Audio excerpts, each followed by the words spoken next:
Hello friends, time pass नहीं YouTube channel में आप लोगों का स्वागत है। आप लोगों को इस चैनल पर सिर्फ वही कंटेंट मिलेगा जिससे आपका सिलेक्शन हो पाए, और इस चैनल का सिर्फ एक ही उद्देश्य है कि आप लोगों का सिलेक्शन जल्दी से जल्दी हो पाए।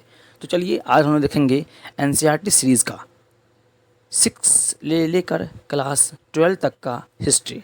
जी हाँ, टोटल देखेंगे हम। इसी में आज आप लोगों को मैं पढ़ाऊँगा क्लास 6 का चैप्टर नंबर 1। इसका नाम क्या है? अध्याय 1, क्या, कब, कहाँ और कैसे। ठीक है, उसको मैं आज लोग देखेंगे, और मैं आप लोगों को सिर्फ पॉइंट ऑफ व्यू दिखाएंगे। ठीक है, मैं वही क्वेश्चन पढ़ाऊंगा आप लोगों को जो एग्जाम में पूछा जाएगा। ठीक है, और 2D पॉइंट। ठीक है, इससे कुछ एक्स्ट्रा नहीं, आपको जो एग्जाम में जरूरी है मैं वही पढ़ाऊंगा आप लोगों को। तो चलिए वीडियो को बिना देर के वीडियो स्टार्ट करते हैं। अगर आप लोगों को वीडियो अच्छा लगे तो प्लीज़ मेरे सब्सक्राइब कीजिएगा, लाइक कीजिएगा और शेयर कीजिएगा। तो चलिए देखते हैं। अध्याय 1 क्या है? क्या, कब, कहाँ और कैसे।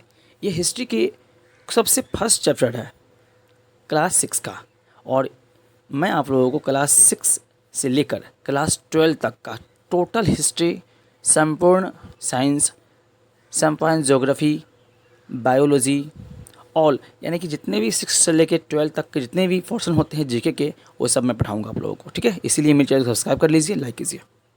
चलिए अब देखते हैं आगे। लोग कहाँ रहते थे? तो नर्मदा यानी कि मध्य प्रदेश में जो है, कई लाख वर्ष पहले लोग यहाँ रहते थे।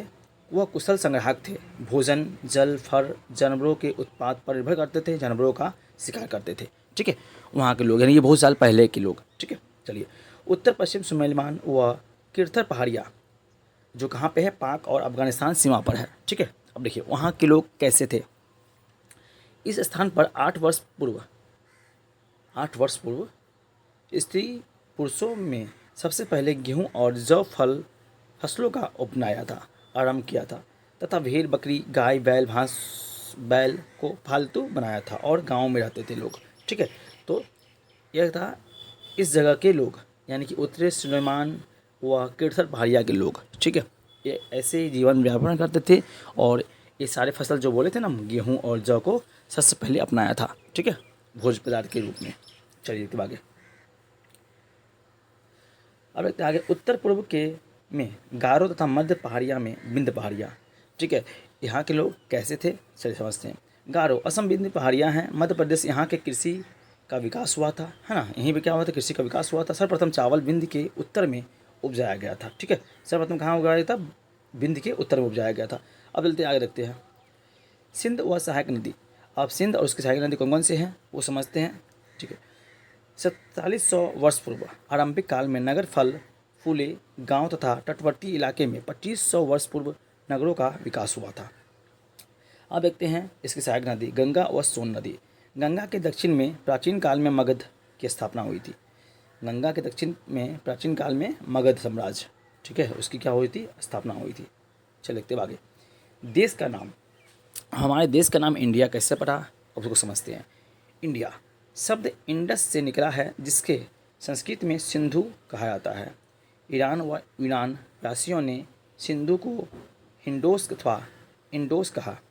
ठीक है, हिंडोस अथवा इंडोस कहा, और इस नदी के पूर्व के भूमि प्रदेश को इंडिया कहा।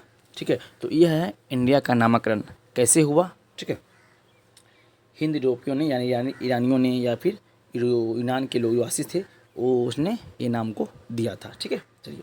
भारत का नाम प्रयोग उत्तर पश्चिम में रहने वाले लोगों को के एक समूह के लिए किया जाता था। इसका वर्णन ऋग्वेद में भी मिलता है।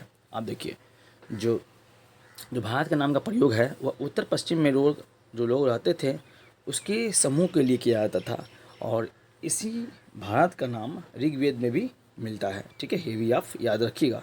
चलिए अब हम लोग देखते हैं आगे। नेक्स्ट स्लाइड देखते हैं हम लोग। अब देखते हैं यहाँ पर क्या इंपॉर्टेंट है आप लोगों के लिए, उसको समझते हैं। ठीक है, ये ऐसे टॉपिक्स हैं जो एग्जाम में डायरेक्ट यहाँ से क्वेश्चन पूछ लिए जाते हैं। ठीक है, चलिए अब देखते अतीत के बारे में कैसे जानें। पांडुलिपि, यह पुस्तकें हाथ से लिखी होती थी। ठीक है, पहले देखते पांडुलिपि से। तार के पत्तों व भुज पेड़ के छाल से निर्मित थे। यह भोजपत्र पर लिखी जाती थी। ठीक है, भोजपत्र तो जो उस पर पहले खाना खाते थे ना, उस पर लिखी जाती थी। ठीक है, ये याद रखिएगा। अंग्रेजी में इसके लिए मैन्युस्क्रिप्ट शब्द लैटिन शब्द मेनू जिसका अर्थ होता है हाथ, और पांडुलिपि में धार्मिक मान्यता, व्यवहार, राजाओं के जीवन, औषधियों, विज्ञान आदि के सभी विषयों की भी चर्चा मिलती है। ठीक है, चलिए अब देखते हैं आगे।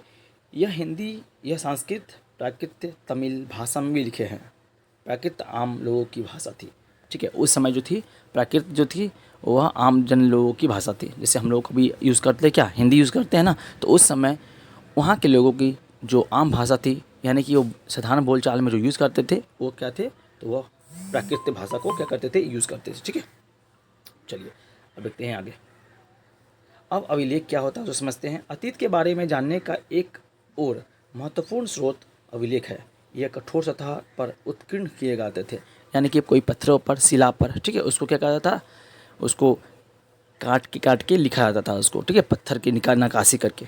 ठीक है, चलिए अब देखते हैं पुरातात्विक विद क्या होता है। ये व्यक्ति जो अतीत में बनी वस्तुओं का अध्ययन करते हैं, जैसे पत्थर व ईंट से बनी इमारतें, अवशेष, चित्र, मूर्तियाँ इत्यादि, इसे ही पुरातात्विक विद कहते हैं। ठीक है, चलिए उसकी विशेषता, उसके विशेषज्ञ बोलते हैं ना इस सब के खोजने वाले को। चलिए अब देखते हैं इतिहासकार क्या होता है, समझते हैं हम किसको, इतिहासकार। जो लोग अतीत का अध्ययन करते हैं, तथ्यों का अर्थ देखिए ऐसे, बीसी मतलब क्या, बिफोर क्राइस्ट, ईसा पूर्व, है ना, यानी कि ईसा के जन्म के पहले, इसको बोलते हैं बीसी। और एडी क्या होता है, एनो डोमिनी, ईस्वी, ईसा मसीह के जन्म के बाद। ठीक है, कृषि का आरंभ 8000 वर्ष पूर्व हुआ माना जाता है। ठीक है, सिंधु सभ्यता के प्रथम नगर 4700 वर्ष पूर्व का इसको माना जाता है। जबकि गंगा घाटी के नगर, यानी इसको बोलते हैं मगध, वो 2500 वर्ष पूर्व इसको क्या कहता, ज्ञात था। ठीक है, ये वीडियो यहीं समाप्त हो गया चैप्टर 1।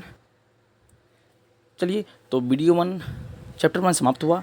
अगर वीडियो आप लोगों को अच्छा लगे तो प्लीज़ सब्सक्राइब कीजिएगा, लाइक कीजिएगा और शेयर कीजिएगा। तब तक के लिए थैंक यू, जय हिंद।